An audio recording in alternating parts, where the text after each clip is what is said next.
حضرت عبدالمطلب بڑے ہوئے، ان کی شادی ہوئی حضرت فاطمہ رضی اللہ عنہا، رسول اللہ صلی اللہ علیہ وسلم کے پردادا حضرت ہاشم، اصل نام عمر، پردادی جان حضرت سلمہ، رسول اللہ صلی اللہ علیہ وسلم کے دادا جان حضرت عبدالمطلب، اصل نام شیبہ، رسول اللہ صلی اللہ علیہ وسلم کی دادی جان حضرت فاطمہ۔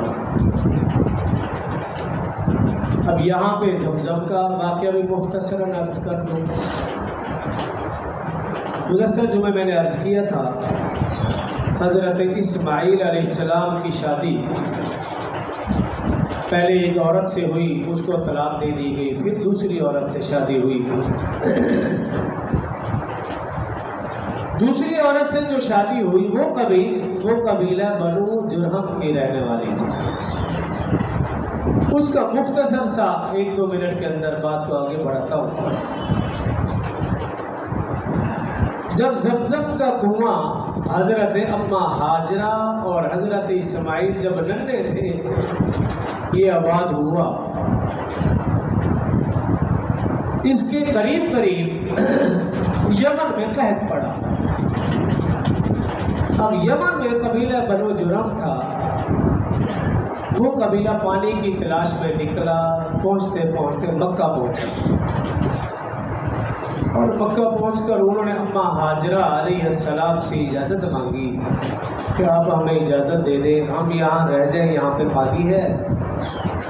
تو اما ہاجرہ علیہ السلام نے اجازت دے دی، وہ قبیلہ وہیں پر آباد ہو گیا۔ جب حضرت اسماعیل علیہ السلام بڑے ہوئے تو حضرت اسماعیل علیہ السلام کی دوسری شادی اس قبیلہ بنو جرہم کی لڑکی سے ہوئی۔ اب شادی کی وجہ سے قبیلہ بنو جرہم اپنا اثر و رسوخ پکڑنے لگا، ایسا ایسا مضبوط ہوتا چلا گیا۔ بنو اسماعیل وہ کمزور سے کمزور تر ہوتے چلے گئے، اور بنو جرہم مضبوط سے مضبوط تر، یہاں تک کہ بنو اسماعیل مکہ کے ارد گرد بکھرنے لگا، اور بنو جرہم وہ مضبوط اور متحد ہونے لگا۔ ایک وقت ایسا آیا کہ بنو جرہم کا ظلم و ستم حد سے بڑھ گیا، بنو اسماعیل کے اوپر ظلم و ستم حد سے بڑھ گیا۔ بنو اسماعیل نے جب یہ صورتحال دیکھی تو بنو اسماعیل کا اتحاد رنگ لایا، اور انہوں نے فیصلہ کیا کہ اب ہمیں متحد ہو کر اس قبیلے کو مکہ سے نکالنا۔ جب بنو جرہم نے دیکھا کہ بنو اسماعیل متحد ہو چکے، اب ہمیں نکلنا ہی پڑے گا، تو بنو جرہم نے یہ کیا کہ وہ جو زمزم کا کنواں تھا،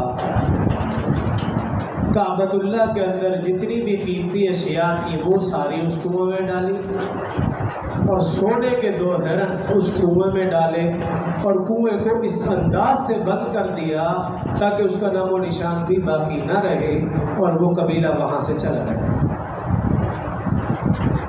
بنو اسماعیل کوشش کرتے رہے لیکن انہیں آثار نہ ملے، وہ کنواں بند ہی رہا، یہاں تک کہ حضرت عبدالمطلب سردار مکہ بنے۔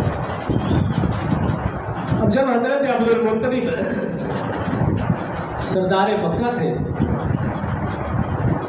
حضرت عبدالمطلب کو کئی مرتبہ خواب میں کہا گیا بھی کنواں کھودو، اور نشاندہی بھی کی گئی۔ اب حضرت عبدالمطلب نے قریش کو جمع کیا اور ان کے سامنے یہ معاملہ رکھا، لیکن سب کے سب قریش نے مخالفت کہ آپ نہ کھودیں نہ اس چکر میں پڑے۔ لیکن حضرت عبدالمطلب کو چونکہ اشارہ تھا خواب میں، اور بار بار اشارہ مل رہا تھا، کچھ دنوں کے بعد حضرت عبدالمطلب نے اپنے بیٹے حارث کو ساتھ لیا، اور اس کنویں کی تلاش میں لگے، یہاں تک کہ کھودتے کھودتے وہ کنواں حضرت عبد المطلب کو مل گیا، پانی وہاں سے جاری ہونا شروع ہو گیا۔ حضرت عبد المطلب نے قریب قریب حوض بنا دیے، لیکن وہی مخالفین، وہی جو قریش، وہ کیا کرتے، دن کو آ کر اس کا پانی گندا کر جاتے۔ حضرت عبد المطلب نے دعا فرمائی، جو بھی شخص اس پانی کو گندا کرنے کی کوشش کرتا وہ کسی نہ کسی موذی مرض میں مبتلا ہو جاتا۔ اس طرح اللہ تعالیٰ نے اس کنویں کے پانی کی حفاظت فرمائی، جو آج تک بھی حفاظت ہو رہی ہے، اور انشاءاللہ قیامت تک زمزم کے کنویں کی حفاظت ہوتی رہے گی۔